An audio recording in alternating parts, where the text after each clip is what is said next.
Kim Chu, bubbly at laging nakangiti sa TV pero competitive, collaborative at creative off-cam.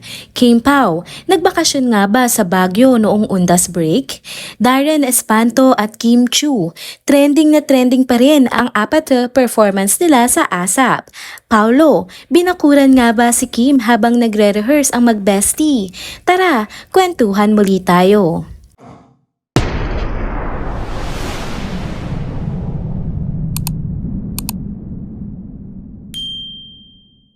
Hello mga ka-trenders! Welcome back muli sa ating channel. Kung bago pa lamang kayo dito, huwag nang kalimutang mag-like, mag-subscribe at i-hit na din ang notification bell para lagi kayong updated sa mga balitang trending at napapanahon.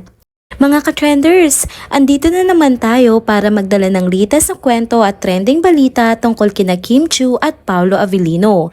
Excited na ba kayo?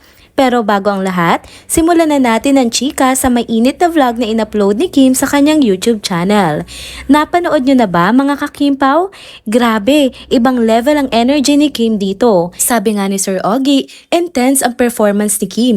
Halatang todo bigay at talagang passionate siya sa bawat galaw at detalye ng kanilang act.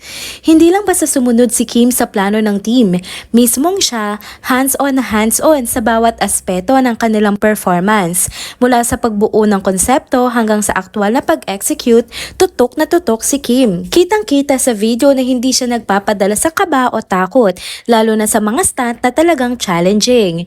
Sa totoo lang, pati mga kasama niya at staff ay napabilib at kinabahan sa mga ginawa niya. Sina Darren Espanto at Vong Navarro nga bago pa magsimula, todo paalala kay Kim na mag-ingat. Pero kahit kabado, hindi nila nakalimutang magdasal bago simulan ang lahat. Makikita mo talaga ang tiwala ni Kim sa Diyos at sa kanyang team para magawa ng maayos at ligtas ang bawat bahagi ng kanilang magpasikat performance. Sa vlog, makikita din ang mga pinagdaanan ng team ni Kim para buuin ang performance na ito. May eksena nga na nauntog pa si Kim sa isang bakal na prop sa trapeze act na ikinabahala ng mga staff. Pero si Kim, buong tapang lang na humarap sa bawat challenge, parang wala lang, tuloy pa rin. Ramdam mong nagtitiwala siya na hindi siya pababayaan. Nakaka-proud talaga ang dedikasyon niya. Sa mismong araw naman ng performance, sobrang intense ang pressure. 3 AM pa lamang, call time na nila tapos sunod-sunod ang rehearsals hanggang 9 AM. Right after, nag-prepare na agad sila para sa performance ng 12 PM. Imagine niyo yung kaba, lalo na kay Kim kasi nung araw na yun, ilang beses pa silang nagkamali during practice. Pero sa huli, nagawa pa rin nila ang performance na ikanahangan ng lahat. Nakaka-tense kasi bawat moment. Ilang beses silang muntik magkamali pero sa wakas, napaganda pa rin ang resulta ng kanilang pinaghirapan. Nakakabilib din yung pagiging competitive ni Kim. Perfectionist talaga siya sa bawat galaw. Halata mong ayaw niyang may sablay sa performance. Kaya binuhos niya ang disiplina at dedikasyon sa bawat rehearsal.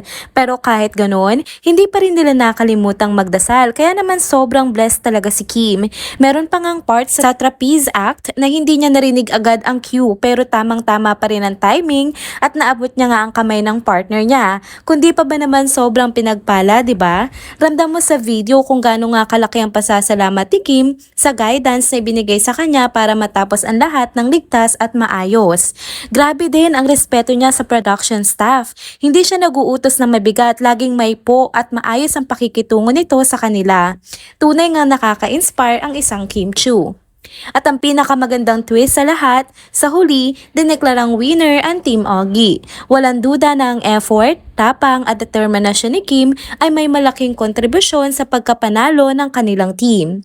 Isa itong patunay na kapag may pananampalataya ka, lakas ng loob at handang humarap sa mga pagsubok, lahat ng yon ay magdadala sa iyo sa tagumpay. At talagang saludo kami sa iyo, Kim. Narito naman tayo sa pangalawang topic para sa ating video update. Isa na namang trending na balita sa social media ang di umano'y pagpunta ni na Kim at Paolo sa Baguio nitong nakaraang ondas. Kumalat ang bali-balitang magkasama ang dalawa sa holiday na ito at mabilis ding nag-viral ang mga litrato na naging meet siya ng haka-haka ng mga Kimpaw fans sa talagang nasa Baguio araw ang rumored couple. Lalo pang nagpaingay sa balita ang katotohanang tubong Baguio nga si Paolo kaya talagang nakakadagdag kilig ang ideya na dinala na niya si Kim sa kanyang hometown. Agad na nagliyab ang kilig ng mga taga-suporta. Naramdaman ng fans ang sobrang excitement sa posibilidad na ipinapasyal ni Paolo si Kim sa kanyang lupang sinilangan. Marahil ay pinakilala pa sa mga paborito niyang lugar sa Baguio. Pero may ilan ding nagbigay linaw na mga kumalat na pictures ay mula pa pala noong mga nakaraang taon at hindi raw talaga sa Baguio kuha ang mga ito. Sa kabila ng mga pagdududang ito, patuloy pa rin ang kasiyahan ng fans sa pag-iisip na baka nga nag-spend ng quality time ang Kim Pao sa isa't isa tuwing may break sila mula sa kanilang showbiz commitments. Kung ganito rin lang ang mga balitang nasasagap ng mga fans, hindi nakapagtataka na damang-dama talaga ang kilig sa Kim Pao fandom. At tuwing may ganitong pag-uusap, lalong bumabaha ang suporta at kilig sa tambalang ito. Sa huling bahagi naman ng ating video update ngayon, pag-uusapan natin ang trending na performance na mag-bestie na sina Darren Espanto at Kim Chiu sa programang ESAP kahapon. Ito pala ang sorpresa na matagal na nilang pinaghahandaan. Muntik pang ang madula si Darren tungkol dito nung isa sa mga segment ng It's Showtime nung nakaraang araw. Kaya naman marami ang natuwa at super entertained sa naging performance nila habang kinakanta ang Apathy ni Rose at Bruno Mars. Ang lakas talaga ng chemistry ng dalawa sa entablado at hindi may kakailang enjoy rin ang madla sa kanilang friendship. Araw-araw nga nilang binibigyan ng puksaan ang isa't isa sa It's Showtime pero sa kabila ng asaran at kulitan, kitang-kita naman kung gaano nga kaganda ang dynamics nila bilang magkaibigan. Sobrang close na nga ng dalawa na minsan may mga fans na ng Kim Pao na nagiging concerned at nagbibirong baka daw ma-false Kim sa bestie niya dahil sa sobrang close na nga nila. Pero obvious naman sa lahat na pure friendship lang talaga na mamagitan sa kanila. Makikita mo kung paano nga nila pinapahalagahan ang isa't isa at kung paano sila nagiging protective sa isa't isa bilang tunay na magkakaibigan. Samantala, may kumalat ding balita na habang nagre-rehearse ang dalawa para sa kanilang Apathy performance, todo bantay daw itong si Paolo Avellino sa rehearsal nila. Para bang ayaw ni Paolo na may ibang mapalapit kay Kim at may mga nagsasabing mukhang tinatabla na rin ng kaunting selos si Paolo sa closeness ng mag-bestie. Kayo na ang humusga mga ka-trenders. Tingin nyo, nagsiselos na nga kaya si Paolo sa sobrang closeness ng magkaibigang Kim at Darren? Comment down below para sa inyong mga opinyon. At dito na po nagtatapos ang ating isa na namang trending video update.